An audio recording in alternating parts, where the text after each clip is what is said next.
ओम श्री रामचंद्र परब्रह्मणे नमः। श्री गुरुभ्यो नमः। श्रीमात्रे नमः। श्री गणेशाय नमः।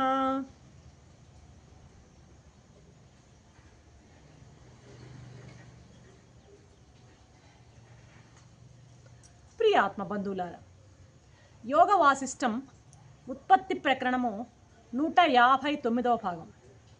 నిన్నటి ఎపిసోడ్లో సూర్యుడు బ్రహ్మతో అన్ని భ్రాంతులకు నెలవైనటువంటి జగత్తుకు కారణం మనస్సే అని చెప్పాడు. సకల భ్రాంతులకు మూలము మనస్సే అంటూ ఒక మాట అన్నాడు. ఏ మాటది?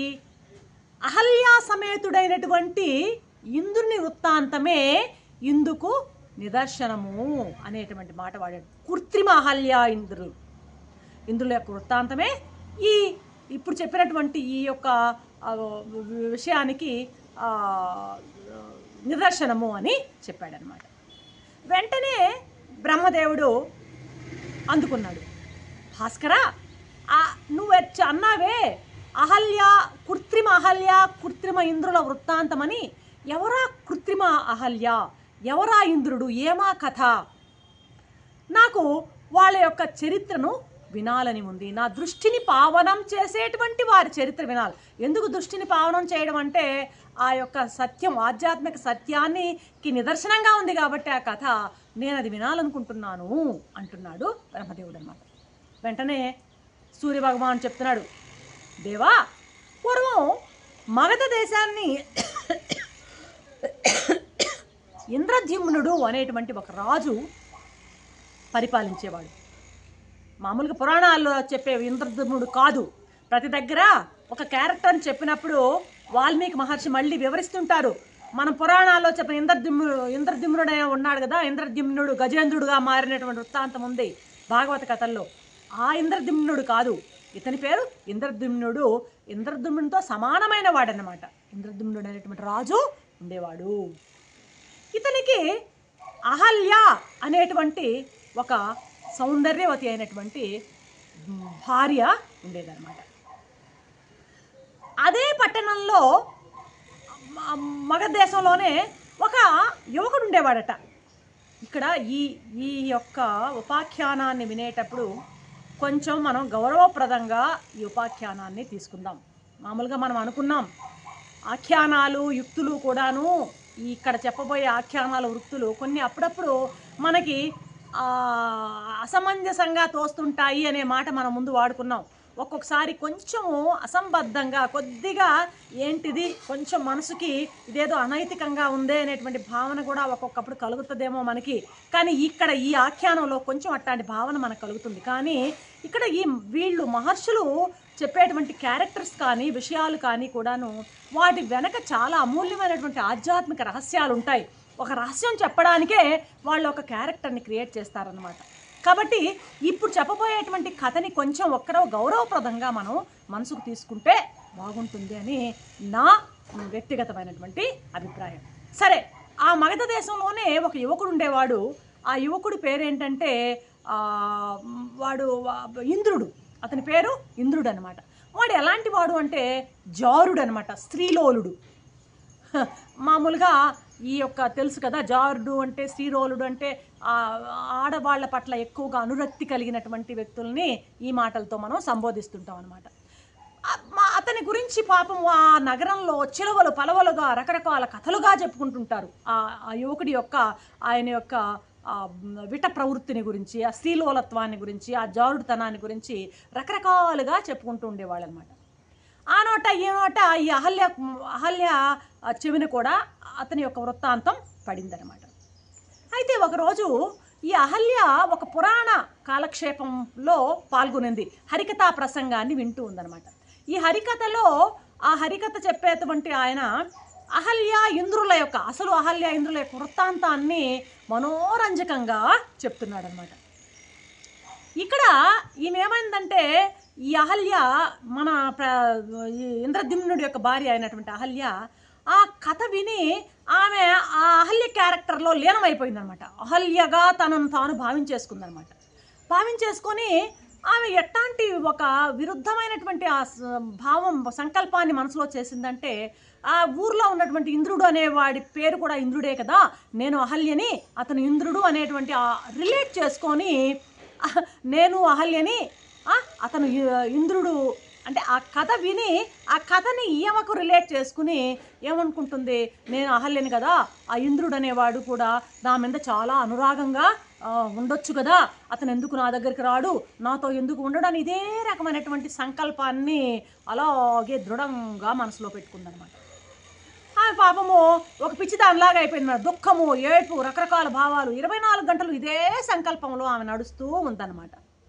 దీన్ని చూసినటువంటి ఆ దాసి ఉంటారు కదా, వాళ్ళకినా రాణిగారికి సహాయం చేసే ఉద్దేశంతోనే ఉంటారు దాసి జనం.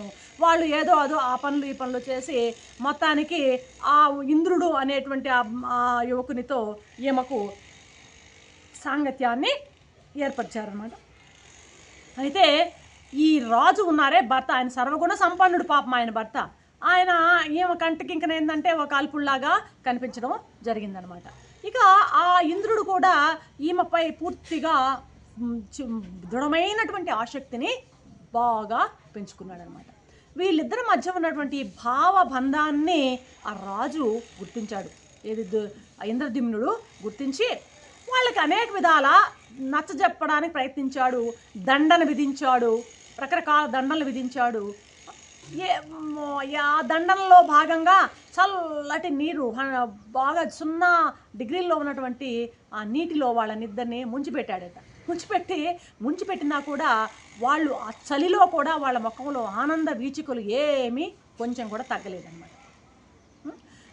ఏంటిది, ఎందుకు, ఏమిటి మీకేమి అసలు ఇంత శిక్షలు విధిస్తున్నా మీకేం అనిపించక అని ప్రశ్నించినప్పుడు రాజుకేం ఆశ్చర్యంగా ఉందన్నమాట, ఏంటి వీళ్ళ పరిస్థితి అని. కానీ వాళ్ళిద్దరి దగ్గర ఒకే సమాధానం వస్తుంది. రాజా, మేము ఒకరి పట్ల ఒకరు పూర్తి గాఢమైన అనురక్తిని కలిగి ఉన్నాం. నిరంతరం మేము ఒకరిని స్మరించుకుంటూ ఉన్నాం. మొదట్లో అయితే మేము ఈ బాహ్యమైన శరీర అందాన్ని మీదనే ఉండేది, కానీ మెల్లమెల్లగా మేము ఆ స్థితిని దాటి మానసికంగా బాగా మేము ఒకరికొకరికి బాగా దగ్గరైపోయాము. ఇప్పుడు మాకు శరీరాలు ఉన్నాయన్న విషయమే మేము మర్చిపోయాం. కాబట్టి నువ్వు మా శరీరాలకు విధించేటువంటి శిక్షలన్నీ కూడాను మాకు ఏ విధమైనటువంటి బాధని కలిగించడం లేదు అని చెప్తున్నారు. ఇద్దరు ఒకే మాట అనమాట, ఏమాత్రం మార్పు లేకుండా చెప్తున్నారు అనమాట. ఇక ఈయనకి ఇంకా ఆవేశం వచ్చేసిందనమాట రాజుకి. ఇక రకరకాల ఆ యొక్క శిక్షల యొక్క తీవ్రతను పెంచాడనమాట. పెంచేసి రకరకాలు ఏంటి పాములతో మన ప్రహ్లాదుని హిరణ్యకశిపుడు బాధ పెట్టినట్టుగా నిప్పుల్లో పొల్లించడము, గుర్రాల చేత తొక్కించడము, ఏనుగుల చేత అలాగా తొక్కించి ఈ పనులన్నీ ఎన్ని చేసినా కూడా వాళ్ళ మధ్య ఆ రకమైనటువంటి మానసికమైనటువంటి ఆకర్షణ తగ్గలేదన్నమాట. ఎలాగంటే ఎన్ని హింసలు పెట్టినా సరే వాళ్ళు ఏమాత్రము చెలించకుండా ఆనందంగా ఆ శిక్షల్ని అనుభవిస్తూ ఉన్నారన్నమాట. ఏంట్రా బాబు, ఏంటి కథ, ఎందుకు ఇలా, ఏది అసలు దీని పరిస్థితి ఏంటి అని అడిగితే ఈమె ఇంద్రుడిని ఏమి నువ్వు తప్పు కదా, ఎందుకు ఇలా చేస్తున్నావు అంటే, నాకు లోకమంతా కూడాను అహల్యమయంగా కనపడుతుంది అంటాడు. అదేవిధంగా అహల్యని అడిగితే నాకు ప్రపంచమంతా ఆ ఇంద్రమయంగా కనిపిస్తుంది అంటాడు. ఈ మాటలకి రాజు బాగా ఆశ్చర్యమైంది, అర్థం కాలేదు. ఇలా ఉండగా ఈ స్థితిలో కూడాను ఆ ఇంద్రుడు అనేవాడు రాజుకే బోధ చేస్తున్నాడు అనమాట. ఏంటి రాజా, నేను ఈ శరీరాన్ని కాదు, నీకు తెలుసో లేదో ఈ శరీరాన్ని కాదు, నేను పూర్తిగా ఈ మనసునే. రాజా, నువ్వు అసలు నేను అనేటువంటి ఆ మాటకి నీకు అర్థం తెలుసా? నేనంటే ఎవరయ్యా? నేనంటే మనస్సే నేను. అసలు ఈ మనస్సే ఈ శరీరాన్ని సృష్టి చేసింది. ఈ శరీరం ముక్కలైనా, నువ్వు ఈ శరీరాన్ని ఏ విధమైనటువంటి శిక్షలు పెట్టినా కూడా నా శరీరం ముక్కలైనా కూడా నా మనసు ముక్కలు కాదు. ఇది మనసు యొక్క ప్రభావము. గుడిలో విగ్రహంలాగా నా మనస్సులో ఆమె యొక్క రూపము ప్రతిష్ఠింపబడి ఉంది.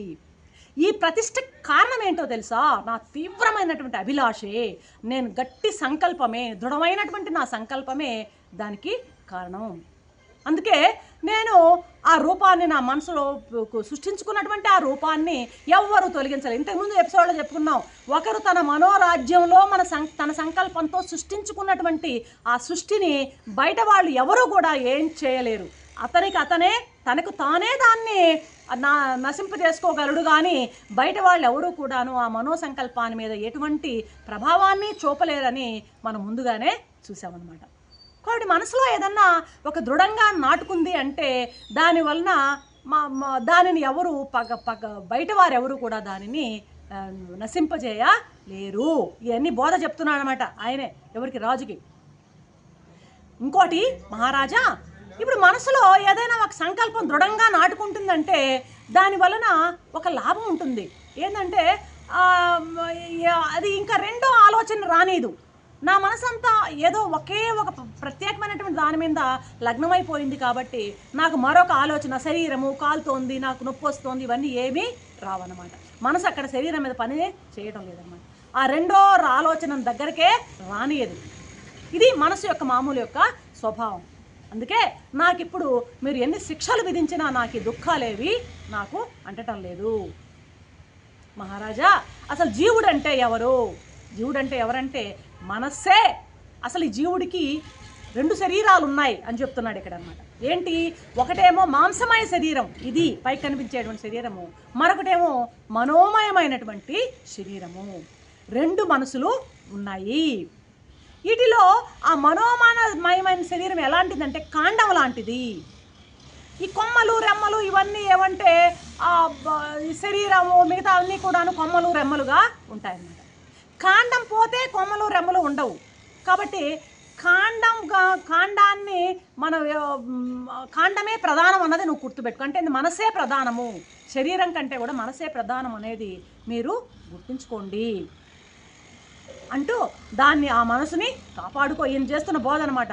దానిలో మంచి సంకల్పాలు చేయంటున్నాడు. ఈయన చేసిన సంకల్పాలు ఎలాంటివో చూడండి. మంచి సంకల్పాలు చేయమని రాజుకు బోధ చేస్తున్నాడు అన్నమాట.